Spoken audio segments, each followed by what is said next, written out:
Alright, so Andrea said that you were like on her wish list of kind of Batman. I think it's a very long list. No, well, she said you were on the list, so when how did this finally come together? That you were available? I was available, and she called me through I don't know, the people somehow, and magic. Yeah, the magic of the telephone. It was incredible. I have an agent. She called them, and I don't know really how it happened, but we ended up talking on the phone, and she said, "Would you be into this?" And I went, "Are you kidding?" Then came down and started to take a stab at it. So how did you kind of approach the voice? Because it's such an iconic. Well, it's one of those things where a lot of people have done it, and Conroy, of course, is kind of he's sort of stamped in stone, and so that's kind of dangerous territory. So I was very careful not to listen to it because I didn't want to inadvertently miss some essential element by trying to stay away from what he did, and I didn't want to copy him by mistake, So I just made a point of not listening, not going back and going, "Oh, wait a minute," I just didn't want to go there. So we'll see. Let's just see what people think. I mean, it's a little frightening. 4,000 people in the theater tonight, and you did a great job. Well, thanks. I'm still nervous. So, what part did you find most challenging? Like, what was your initial reaction? Well, the thing that I didn't quite realize is that it's really heavy emotion. And as an actor on film, you can just think it, and you don't have to overdo the voice. You don't have to modulate it to make it clear what's happening emotionally. And so I went in thinking, well, I can't do that. I'm going to have to really kind of ride this thing vocally to make emotional sense. And I started doing that, and Andrea would go, "You don't have to do that. Back off on that." And she's got such fantastic energy, and she's a massive wellspring of information, and she understands what's happening emotionally in the story. So one of the things I learned was there's no heaviosity you don't have to push that aspect of it. You just have to really feel it. And take it from there. Are you versed in the lore of Batman? I mean, this turned off. Now you can let you want to. Now we're off the record. So whatever you want to I wasn't at all. And as a kid, my parents felt that the television series that was on when I was a child, my parents felt that was too violent. Oh my God! Oh wow! We're talking about another era. This is like, "You're not going to watch that Biff." No way! Someone said you knew the Batman when someone gets set on fire. But that was at the time when I thought Get Smart was an educational show. I'm not kidding. And so no, I wasn't at all. And then when I got this job, I started doing some more reading, but I couldn't do any listening. Did you feel kind of that burden of okay, I'm not well versed in this, and it is gonna eventually leak out that I had to do a lot of research for the road. Did you feel you can't be ashamed about doing research? I mean, if somebody has a problem with you doing research, they can kiss my ass. I mean, no, it's given to you. You do the best you can with it, and if it requires putting your head down and sinking yourself into it for whatever number of weeks, you do that. I mean, that's what actors do, right? So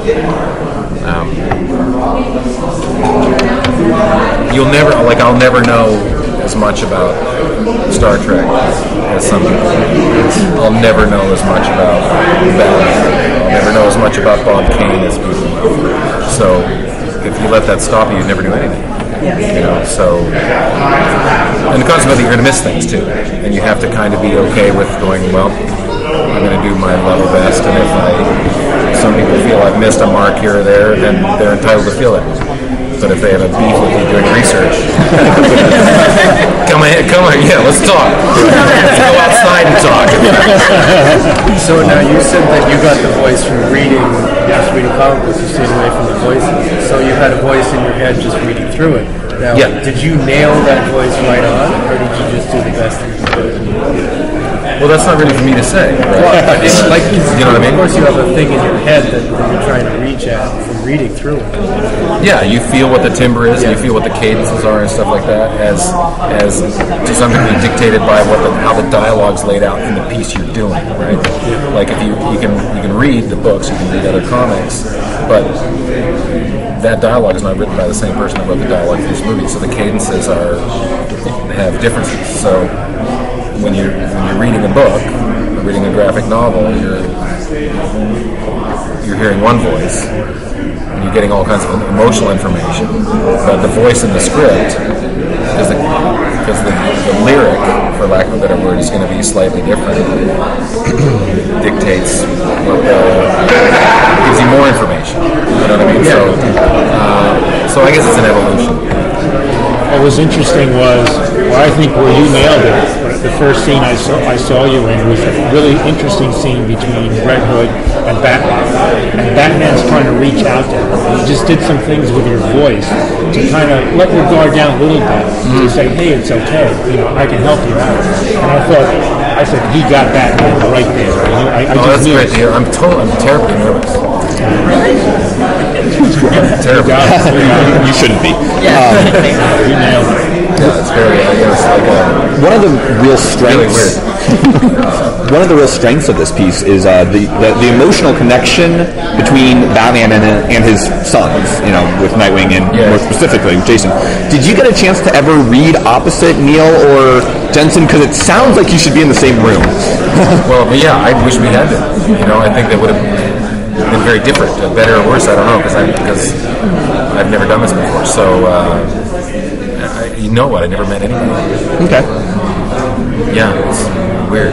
I hope the next time we get a chance to be in the same room because I think different stuff would happen. What's that like for you as an actor? I mean, you're normally used to acting opposite someone. So Well, it's Andrea. Andrea would do the other voice, but it's tricky. Kind of in a way, it's a bit like when a wave breaks and suddenly the water doesn't have any pressure in it.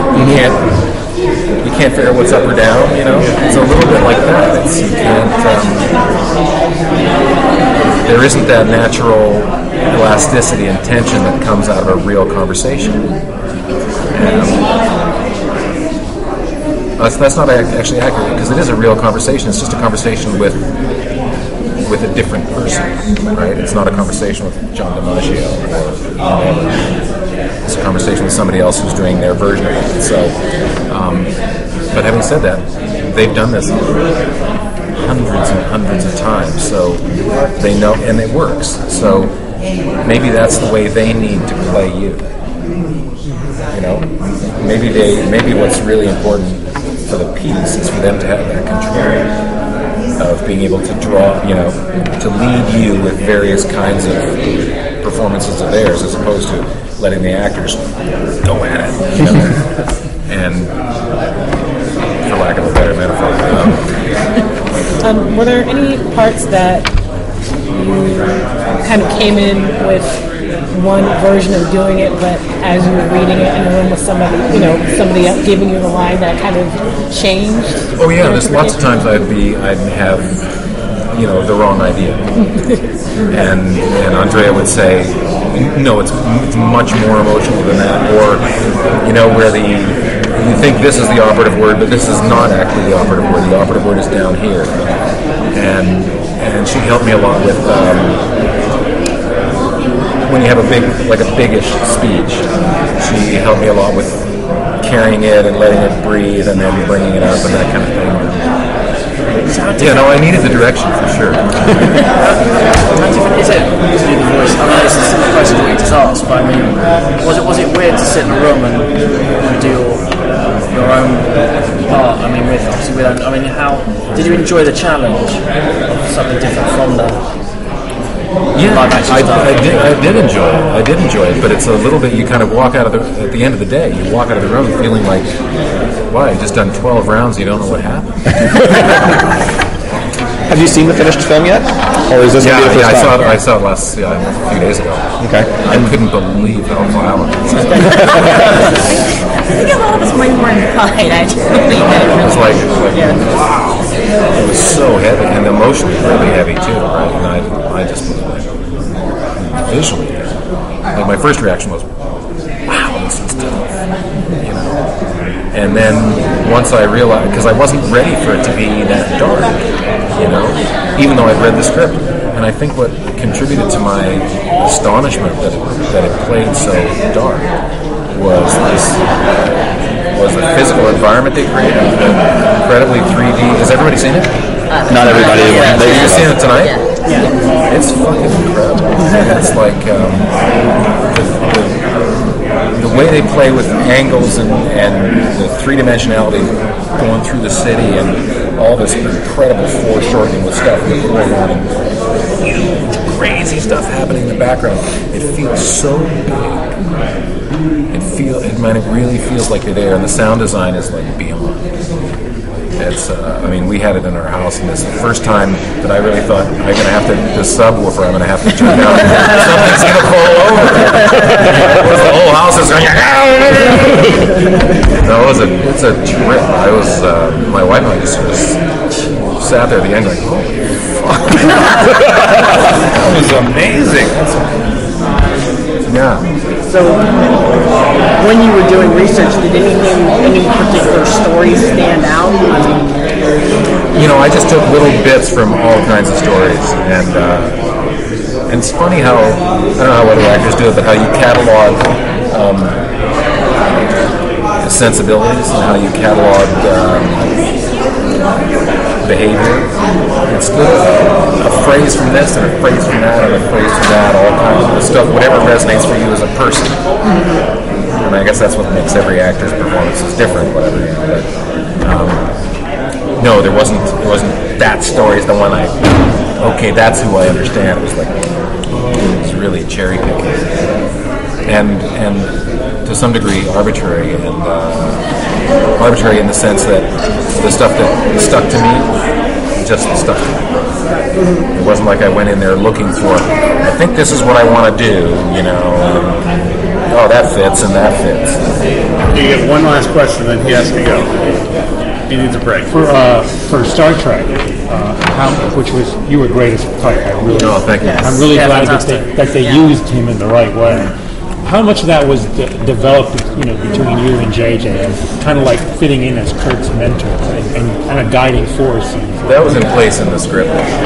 That was there long before I was a component. You know, I mean, we talked about it to make it so it was clear that that's what we were trying to do, but it wasn't my invention.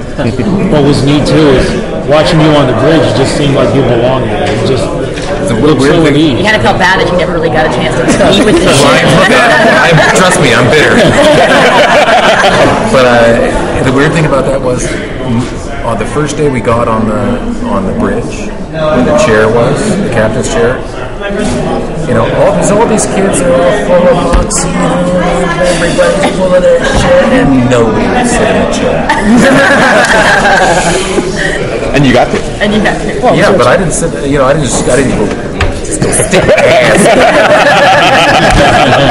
You know, I took a minute to kind of go, and I was almost kind of unconscious. Nobody really realized that nobody was willing to. Nobody wanted to. Nobody's going to take that. I'm not going to know. Yeah, wait. Thank you so much.